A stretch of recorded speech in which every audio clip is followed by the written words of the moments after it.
మరి మనకి 12 రాశులు మనకి చతుర్థ భావం అయినప్పుడు కలిగే ఫలితాలు ఏ విధంగా ఉంటాయి? మేషం మనకి చతుర్థ భావం అయినప్పుడు 4వ స్థానం మేషం మనకి అయినట్టయితే జాతకుడు పశు సంపదను కలిగిన వాడై, అదేవిధంగా అన్నపానీయాద సౌఖ్యాలు మొత్తం కలిగిన వాడై, స్వార్జిత ధనాన్ని మొత్తం కలిగిన వాడై, స్త్రీ భోగాన్ని మొత్తం కలిగిన వాడిగా ఉంటూ ఉంటాడు. ఇక వృషభం మనకి చతుర్థ స్థానం అయినప్పుడు వృషభం మనకి చతుర్థ స్థానం కావాలి అంటే ఇది వృషభం 1, 2, 3, 4 వాళ్ళు కుంభలగ్నం అయినట్టయితే 4వ స్థానం వాళ్ళకి వృషభం అవుతుంది. కాబట్టి ఆ విధంగా మనము చూసుకోవాలి. వృషభం వాళ్ళకి చతుర్థ స్థానం అయినప్పుడు జాతకుడు నానా విధమైనటువంటి సుఖాలను మొత్తం కూడా పొందుతాడు, శౌర్యాన్ని పొందుతాడు, రాజసేవ చేస్తూ ఉంటాడు, మంచి కర్మలు చేయడం వల్ల సుఖాన్ని మొత్తం కూడా ఇక్కడ పొందుతూ ఉంటాడు. ఇవన్నీ మనం ఎందుకు చెప్తున్నాం అంటే, ముఖ్యంగా చతుర్థ స్థానాధిపతి ఎక్కడ కూర్చుంటే ఏం జరుగుతుంది అనేది ఒకటి పాయింట్ తీసుకోవాలి. చతుర్థ స్థానంలో ఏ గ్రహం కూర్చుందో ఒక పాయింట్ తీసుకోవాలి. చతుర్థ స్థానం ఏ రాశి అయిందనే పాయింట్ మనం మొత్తం కూడా తీసుకోవాలి. ఈ 3 పాయింట్లు బేస్ చేసుకొని మనం చతుర్థ స్థానం మనం డిక్లేర్ చేయాలి, ఫైనలైజ్ చేయాలి. అంతవరకే తప్ప చతుర్థ స్థానంలో ఏ గ్రహం ఉంటుందని బేస్ చేసుకొని మొత్తం కూడా మనం చెప్పడానికి ఉండదు.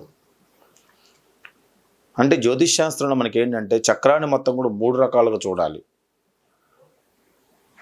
చతుర్థ స్థానం ఎగ్జాంపుల్ 4వ స్థానం ఉందనుకో, 4వ స్థానాధిపతి ఎక్కడ కూర్చున్నాడు, 4వ స్థానంలో ఏ గ్రహం కూర్చుంది, 4వ స్థానాధిపతి ఏ గ్రహాల దృష్టి కలిగి ఉన్నాడు, 4వ స్థానాధిపతి పైన ఏ గ్రహాల దృష్టి కలిగి ఉన్నాడు, 4వ స్థానాధిపతి ఎట్ల మౌఢ్యంలో ఉన్నాడా, హస్తగతంలో ఉన్నాడా, లేకపోతే ఎక్కడున్నాడనే విషయాలు, పాపత్వం పొందాడా, ఉచ్చ స్థానంలో ఉన్నాడు విషయాల్ని, 4వ స్థానం ఏ రాశి అయినప్పుడు ఏం జరుగుతున్న విషయాలు మొత్తాన్ని కూడా మనం కంపేర్ చేసుకుంటేనే 4000 అనేది మనకు క్లారిటీ వస్తుంది. కాబట్టి ఇవన్నీ మనం చెప్తూ ఉన్నాం. ఇవన్నీ మనము ఒకటే జాతకం కాదు మనం చూసేది, ఆస్ట్రాలజర్స్ చాలా జాతకాలు చూస్తుంటాం. కాబట్టి ఇవన్నీ మనకు బేస్ అయి ఉండాలి. దాని గురించే నేను ఈరోజు మీకు ఈ విధంగా చెప్తున్నాను. మనకి వృషభం చతుర్థాధిపతి అయినప్పుడు, చతుర్థ స్థానం వృషభం అయినప్పుడు జాతకుడు నానావిధ సుఖాలను పొందుతూ ఉంటాడు, శౌర్యాన్ని, రాజసేవ చేస్తూ ఉంటాడు, మంచి కర్మల్ని చేయడం వల్ల సుఖాన్ని మొత్తం కూడా ఇక్కడ పొందడం అనేది జరుగుతూ ఉంటుంది. అదే కర్కాటకం మన చతుర్థ స్థానం అయినప్పుడు జాతకుడు జల సంబంధ వృత్తుల వలన ధనాన్ని మొత్తం కూడా పొందుతూ ఉంటారు. నూతులు, భూములు, గృహాలు, తోటలు మొదలైన సుఖ సంపదను మొత్తం కూడా ఇక్కడ కలిగి ఉంటారు. ఇక సింహం మనకి చతుర్థమైనప్పుడు జాతకులు హఠాత్తుగా దరిద్రాన్ని, చెడు అలవాటుని, అదేవిధంగా హఠాత్తుగా దరిద్రాన్ని, చెడు అలవాట్లు మొత్తం తొలగి సుఖాన్ని పొందడానికి అవకాశం ఎక్కువగా ఉంటుంది సింహం అయినప్పుడు. అంటే కొంతమంది మీరు గమనించండి, చిన్నప్పటి నుంచి బాగా దరిద్రం నుంచి హఠాత్తు కూడా కోటీశ్వరుడు అవుతూ ఉంటాడు. అలాంటి విషయాలను ఇక్కడ కలగజేయడానికి అవకాశం ఎక్కువగా ఉంటుంది. కన్యా మనకి చతుర్థమైనప్పుడు జాతకుడు స్త్రీ జనుల వల్ల మంచి సుఖాన్ని పొందుతూ ఉంటాడు, రాజసేవ, అన్నపానాది విషయాలు ఇబ్బంది లేకుండా ఉద్యమ విషయాలు ముందుకు వెళ్ళటం, మంచి ధనలబ్ధి పొందటం అనేది జరుగుతూ ఉంటుంది. ఇక తులా మనకి చతుర్థమైనప్పుడు జాతకుడు పితృ నష్టాన్ని కలుగుతాడు. అదేవిధంగా దొంగతనం వల్ల కానీ, యుద్ధాల కార్యముల వల్ల కానీ కొద్దిగా నష్టపోవడం అనేది జరుగుతూ ఉంటుంది. కోర్టు సమస్యలు బాగా నష్టపోతూ ఉంటారు. వీళ్ళకెండో మోహనము, హాస్యము వంటివి చాలా ఇష్టంగాను లబ్ధి పొందడానికి అవకాశం ఎక్కువగా కలగజేస్తూ ఉంటాడు.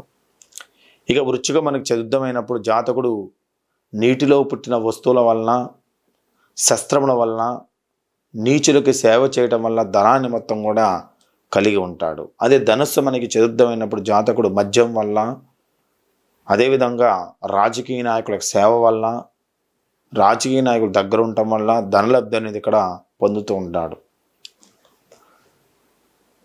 పూర్వ పుస్తకాల్లో మీకు మనం చదువుతూ ఉంటుంటే మనకేమొస్తుంది, రాజసేవ అని వస్తుంది. రాజసేవ అంటే ఏం లేదు, అప్పటి కాలంలో రాజులు ఉండేవాళ్ళు, ఆ రాజులు ఇప్పుడు ఎమ్మెల్యేలు అయ్యారు, ఎంపీలు అయ్యారు, మంత్రులు అయ్యారు, వాళ్ళే రాజులు మనకిప్పుడు. ఆ విధంగా మనము దాన్ని మార్చుకోవాలి. ఇక మకరం మనకి చతుర్థమైనప్పుడు జాతకుడు తండ్రి వలన, గృహము, తోటల వలన సుఖలబ్ధి అనేది ఇక్కడ పొందడం అనేది జరుగుతూ ఉంటుంది.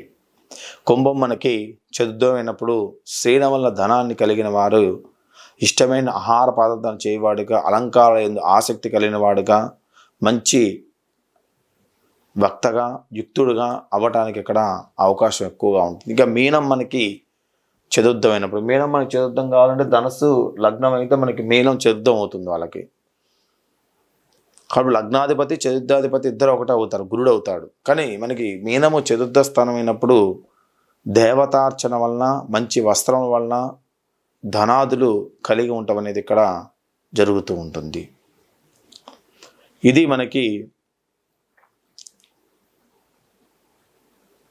చతుర్థ స్థానాధిపతి వివిధ రాసుల్లో ఉన్నటువంటి విషయాలు మనము తెలుసుకున్నాం. జరిగినటువంటి క్లాస్ మొత్తం మీద మీరు గమనిస్తే లగ్నాధిపతి అక్కడ కూర్చుంటే ఏం జరుగుతుందని చెప్పాను. అదేవిధంగా